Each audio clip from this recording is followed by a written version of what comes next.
ಎಲ್ರಿಗೂ ನಮಸ್ಕಾರ. 5 ನಿಮಿಷದ ವಿಜ್ಞಾನಕ್ಕೆ ಮತ್ತೆ ಸ್ವಾಗತ. ಇವತ್ತು ನಾವು ಪ್ರಕೃತಿಯ ಪುಟ್ಟ ಇಂಜಿನಿಯರ್ಗಳಾದ ಜೇನುನೊಣಗಳ ಬಗ್ಗೆ ಮಾತಾಡೋಣ. ಒಂದು ಹೂವಿನ ಮಕರಂದ ಹೇಗೆ ನಮ್ಮೆಲ್ಲರ ಇಷ್ಟದ ಚಿನ್ನದ ಬಣ್ಣದ ಜೇನುತುಪ್ಪ ಆಗಿ ಬದಲಾಗುತ್ತೆ ಅನ್ನೋ ಸೀಕ್ರೆಟ್ ತಿಳ್ಕೊಳ್ಳಕ್ಕೆ ರೆಡಿ ಇದ್ದೀರಾ? ಹಾಗಾದ್ರೆ ಬನ್ನಿ ಶುರು ಮಾಡೋಣ. ಮೊದಲಿಗೆ ಈ ನಂಬರ್ ನೋಡಿ, 50 ಕೆಜಿ. ಅಬ್ಬಾ! ಯೋಚನೆ ಮಾಡಿ, ಒಂದೇ ಒಂದು ಆರೋಗ್ಯವಾಗಿರೋ ಜೇನುಗೂಡು ಒಂದೇ ವರ್ಷದಲ್ಲಿ ಇಷ್ಟೊಂದು ಜೇನುತುಪ್ಪವನ್ನ ತಯಾರಿಸುತ್ತೆ. ಇದು ನಮ್ಮ ಇಡೀ ಕುಟುಂಬಕ್ಕೆ 1 ವರ್ಷಕ್ಕೆ ಸಾಕಾಗೋದಲ್ವಾ? ಹಾಗಾದ್ರೆ ಈ ಪುಟ್ಟ ಜೀವಿಗಳು ಇಷ್ಟೊಂದು ಮ್ಯಾಜಿಕ್ ಹೇಗ್ ಮಾಡ್ತವೆ? ಬನ್ನಿ ನೋಡೋಣ. ಎಲ್ಲವೂ ಶುರುವಾಗೋದು ಒಂದು ಸುಂದರವಾದ ಹೂವಿನಿಂದ. ಆಹಾರ ಹುಡ್ಕೋಕೆ ಅಂತ ಹೊರಡುವ ಜೇನುನೊಣಗಳು ಅಂದ್ರೆ ಫೊರೇಜರ್ ನೊಣಗಳು ತಮ್ಮ ಜರ್ನಿಯನ್ನ ಇಲ್ಲಿಂದಲೇ ಸ್ಟಾರ್ಟ್ ಮಾಡ್ತವೆ.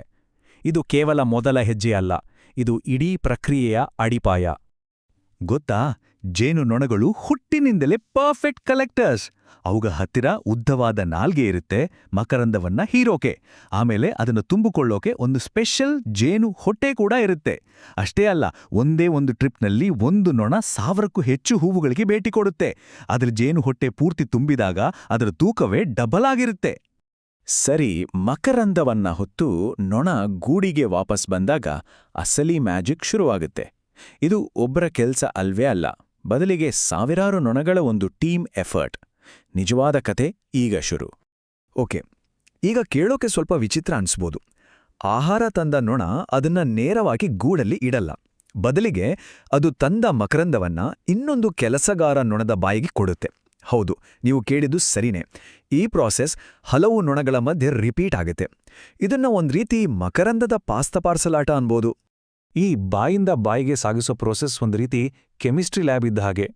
ಪ್ರತಿ ನೊಣ ತನ್ನ ಎಂಜೈಮ್ಸ್ಗಳನ್ನ ಸೇರಿಸ್ತಾ ಹೋಗುತ್ತೆ. ಇದರಿಂದ ಕಾಂಪ್ಲೆಕ್ಸ್ ಶುಗರ್ಸ್ ಸಿಂಪಲ್ ಶುಗರ್ಸ್ ಆಗಿ ಬದಲಾಗುತ್ತೆ. ಆಮೇಲೆ ಸಾವಿರಾರು ನೊಣಗಳು ತಮ್ಮ ರೆಕ್ಕೆಗಳನ್ನ ಪುಟ್ಟ ಫ್ಯಾನ್ಗಳ ಥರ ಬೀಸಿ ಅದರಲ್ಲಿರೋ ನೀರನ್ನ ಆವಿಯಾಗಿಸುತ್ತವೆ. ಕೊನೆಗೆ ದಪ್ಪಗಾದ ಪರ್ಫೆಕ್ಟ್ ಜೇನುತುಪ್ಪವನ್ನ ಜೇನುಮೇಣದಿಂದ ಸೀಲ್ ಮಾಡಿ ಭವಿಷ್ಯಕ್ಕಾಗಿ ಸ್ಟೋರ್ ಮಾಡಿಡ್ತವೆ.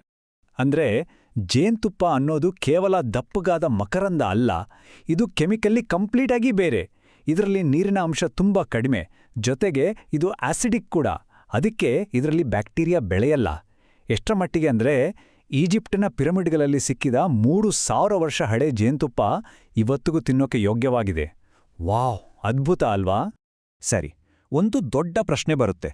ಒಂದು ನೊಣಕ್ಕೆ ಒಳ್ಳೆ ಹೂವಿನ ತೋಟ ಸಿಕ್ಕ್ರೆ ಅದು ಬೇರೆ ನೊಣಗಳಿಗೆ ಹೇಗೆ ಹೇಳುತ್ತೆ? ಗೂಗಲ್ ಮ್ಯಾಪ್ಸ್ ಇಲ್ಲ, ಫೋನ್ ಇಲ್ಲ. ಹಾಗಾದ್ರೆ ಈ ಸೀಕ್ರೆಟ್ ಮೆಸೇಜ್ ಪಾಸ್ ಆಗೋದು ಹೇಗೆ?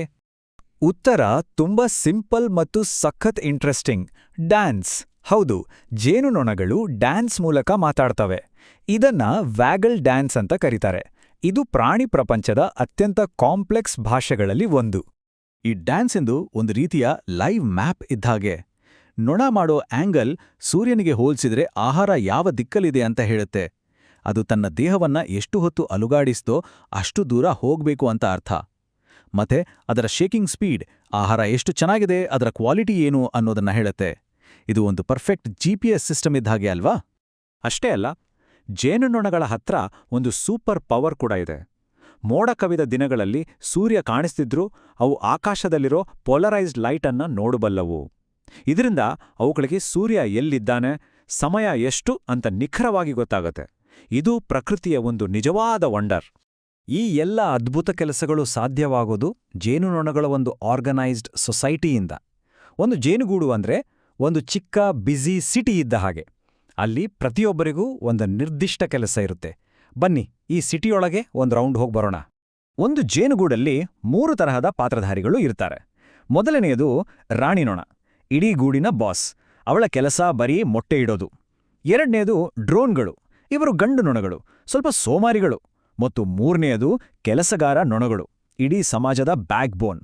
ಇವೆಲ್ಲವೂ ಹೆಣ್ಣು ನೊಣಗಳೇ. ಒಂದು ನಿಮಿಷ, ಎಲ್ಲ ಕೆಲಸಗಾರ ನೊಣಗಳು ಹೆಣ್ಣುಗಳೇ ಆಗಿದ್ರೆ ಅವುಗಳಲ್ಲಿ ಒಂದು ಮಾತ್ರ ರಾಣಿಯಾಗೋದು ಹೇಗೆ? ಅವುಗಳ ಭವಿಷ್ಯವನ್ನ ಡಿಸೈಡ್ ಮಾಡುವ ಸೀಕ್ರೆಟ್ ಫ್ಯಾಕ್ಟರ್ ಯಾವುದು? ಉತ್ತರ ನಿಮ್ಮನ್ನ ಖಂಡಿತ ಆಶ್ಚರ್ಯಪಡಿಸುತ್ತೆ. ನೀವು ಏನ್ ತಿಂತೀರೋ ಅದೇ ನೀವು ಅನ್ನೋ ಮಾತು ಜೇನುನೊಣಗಳಿಗೆ ಅಕ್ಷರಶಃ ಸತ್ಯ. ಉತ್ತರ ಇರೋದು ಅವುಗಳ ಡಯಟ್ನಲ್ಲಿ. ಒಂದು ಮರಿನೊಣ ಏನ್ ತಿನ್ನುತ್ತೋ ಅದೇ ಅದು ರಾಣಿಯಾಗ್ಬೇಕಾ ಅಥವಾ ಕೆಲಸಗಾರ ನೊಣ ಆಗ್ಬೇಕಾ ಅಂತ ನಿರ್ಧರಿಸುತ್ತೆ. ಎಲ್ಲ ಮರಿನೊಣಗಳಿಗೂ ಶುರುವಿನಲ್ಲಿ ರಾಯಲ್ ಜೆಲ್ಲಿ ಅನ್ನೋ ಒಂದು ಸ್ಪೆಷಲ್ ಆಹಾರ ಕೊಡ್ತಾರೆ. ಆದರೆ ಕೆಲವೇ ದಿನಗಳ ನಂತರ ಹೆಚ್ಚಿನ ಮರಿಗಳಿಗೆ ಬೀ ಬ್ರೆಡ್ ಅಂದ್ರೆ ಪರಾಗ ಮತ್ತು ಜೇನುತುಪ್ಪದ ಮಿಕ್ಸ್ಚರ್ ಕೊಡೋಕ್ ಶುರು ಮಾಡ್ತಾರೆ. ಆದರೆ ರಾಣಿಯಾಗೋಕೆ ಆಯ್ಕೆಯಾದ ಮರಿಗೆ ಲೈಫ್ ಲಾಂಗ್ ಬರೀ ರಾಯಲ್ ಜೆಲ್ಲಿ ಮಾತ್ರ ಸಿಗುತ್ತೆ. ಈ ರಾಯಲ್ ಟ್ರೀಟ್ಮೆಂಟ್ ಅದನ್ನ ರಾಣಿಯಾಗಿ ಪರಿವರ್ತಿಸುತ್ತೆ. ಆದರೆ ಇಲ್ಲೊಂದು ಸಖತ್ ಟ್ವಿಸ್ಟ್ ಇದೆ. ಲೇಟೆಸ್ಟ್ ರಿಸರ್ಚ್ ಪ್ರಕಾರ ರಾಣಿಯಾಗೋದು ಕೇವಲ ರಾಯಲ್ ಜೆಲ್ಲಿ ತಿನ್ನೋದ್ರಿಂದ ಮಾತ್ರ ಅಲ್ಲ, ಬದಲಾಗಿ ಬೀ ಬ್ರೆಡ್ ತಿನ್ನದೇ ಇರೋದ್ರಿಂದ. ಆ ಬೀ ಬ್ರೆಡ್ನಲ್ಲಿರೋ ಒಂದು ಕೆಮಿಕಲ್ ಹೆಣ್ಣು ನೊಣಗಳ ಸಂತಾನೋತ್ಪತ್ತಿ ಅಂಗಗಳ ಬೆಳವಣಿಗೆಯನ್ನ ನಿಲ್ಲಿಸುತ್ತೆ.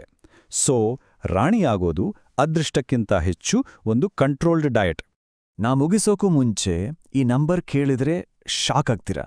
ಕೇವಲ 450 ಗ್ರಾಮ್ ಅಂದ್ರೆ 1 ಪೌಂಡ್ ಜೇನುತುಪ್ಪಗಾಗಿ ಒಂದು ಜೇನುಗೂಡಿನ ನೊಣಗಳು 80 ಲಕ್ಷ ಹೂವುಗಳಿಗೆ ಭೇಟಿ ಕೊಡಬೇಕಾಗುತ್ತೆ. ಅಬ್ಬಾ, ಅದು ಭೂಮಿಯನ್ನ 2 ಸಾರಿ ಸುತ್ತಿ ಬಂದಷ್ಟು ದೂರ. ಎಂಥ ಪರಿಶ್ರಮ ಅಲ್ವಾ. ಕೊನೆಯದಾಗಿ ಜೇನುನೊಣಗಳು ನಮ್ಗೆ ಕೇವಲ ಜೇನುತುಪ್ಪವನ್ನಷ್ಟೇ ಕೊಡಲ್ಲ, ಅವು ನಮ್ಮ ಇಡೀ ಪರಿಸರ ವ್ಯವಸ್ಥೆಯ ಹೀರೋಗಳು. ನಾವು ತಿನ್ನೋ 3/4 ಭಾಗದಷ್ಟು ಹಣ್ಣು ತರಕಾರಿಗಳು ಅವುಗಳ ಪರಾಗಸ್ಪರ್ಶದಿಂದಲೇ ಬರೋದು. ಹಾಗಾಗಿ ಪ್ರತಿ ಹನಿ ಜೇನುತುಪ್ಪವೂ ನಮಗೂ ಮತ್ತು ಈ ಭೂಮಿಗೂ ಇರೋ ಒಂದು ಸ್ವೀಟ್ ಡೀಲ್ ಇದ್ದಾಗೆ. ಹಾಗಾದ್ರೆ ಮುಂದಿನ ಸರಿ ನಿಮ್ಮ ಟೋಸ್ಟ್ ಮೇಲೆ ಜೇನುತುಪ್ಪ ಹಾಕೊಂಡಾಗ ಆ ಒಂದು ಹನಿಯ ಹಿಂದಿರೋ ಲಕ್ಷಾಂತರ ಹೂವುಗಳ ಜರ್ನಿ, ಸಾವಿರಾರು ನೊಣಗಳ ಟೀಮ್ ವರ್ಕ್ ಮತ್ತೆ ಪ್ರಕೃತಿಯ ಈ ಅದ್ಭುತವನ್ನ ನೆನಪಿಸ್ಕೊಳ್ಳಿ.